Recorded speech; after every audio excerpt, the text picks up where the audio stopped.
Avant tout et avant toute chose, à remercier le Seigneur qui a bien voulu que, au moins, du moins pour tous ceux qui sont là, que nous traversions 2026.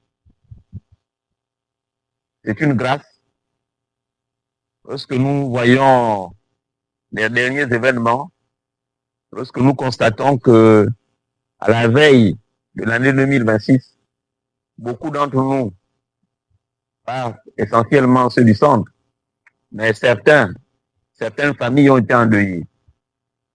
Donc, à voir 2026, c'est une grâce par-dessus tout. Donc, au-delà de ce remerciement à l'Éternel, je voulais encore nous rappeler un devoir, le devoir citoyen. Le devoir citoyen va au-delà des petites personnes que nous sommes. Le devoir citoyen va au-delà, dans la mesure où c'est ce devoir-là qui fait la République. Nous avons des droits, mais nous avons aussi des devoirs. Et pour ce qui est des formateurs que je demandais exceptionnellement, pour ce qui est des administratifs, leur devoir c'est d'être là, afin que vous jouissiez de vos droits. Le droit d'apprendre, le droit d'acquérir les compétences, le droit d'espérer. Oui, l'espoir. L'espoir sans qui, ou encore sans quoi, on ne peut faire, on ne peut vivre. Mais aussi le droit de rêver. De rêver, non pas en étant spectateur, mais de rêver en se disant demain, nous serons tout aussi des acteurs et des actrices de notre pays. Et bien au-delà de notre continent et du monde entier. Vous n'êtes pas moins que les autres. Vous n'êtes pas moins que les autres étudiants ou les autres stagiaires qu'on peut trouver ailleurs. Vous n'êtes pas moins des hommes qui transforment le monde. Et les dernières innovations ont démontré que c'est vous les jeunes, qui transformez le monde.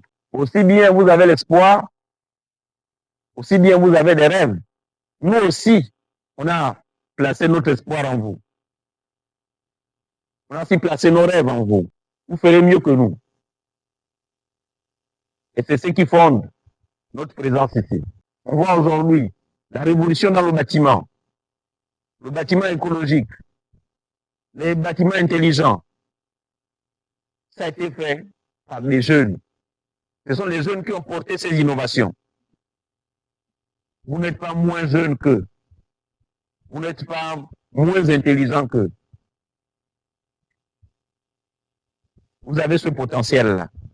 J'ai envie de vous voir, vous qui êtes dans le bâtiment, vous qui êtes dans le bois, vous qui êtes dans les travaux publics, on a envie de vous voir construire ce pays-là, vous voir innover dans ce pays, vous voir porter les projets d'avenir dans ce pays. Organisez-vous, soyez présents, sacrifiez-vous à être présents. Je crois que on va se souhaiter, puisqu'on a déjà fait les meilleurs vœux. Mais ces vœux, je les veux, des vœux francs, des vœux directs, des vœux courtois. Il ne faut pas que je vous souhaite des choses, ou que vous me souhaitiez, ou que vous nous souhaitiez des choses, alors qu'au fond du cœur, vous pensez autre chose. Et s'il fallait formuler ces vœux, ou ce que j'ai déjà formulé par ailleurs, par le biais des différents médias, c'est de vous souhaiter d'abord la santé. La santé. Et c'est aussi de vous souhaiter l'intelligence nécessaire, la disponibilité, pour que vous soyez présent ici. Mais vous souhaitez aussi donc un bon parcours de formation. Certains ont des projets personnels et professionnels.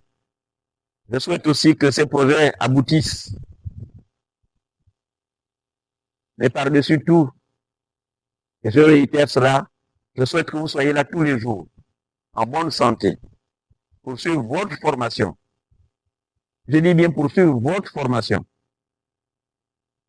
Et je souhaite plein succès à quelques anciens qui sont là, pour que, en avril, lorsqu'on aura à se séparer, nous soyons tous heureux de votre passage ici.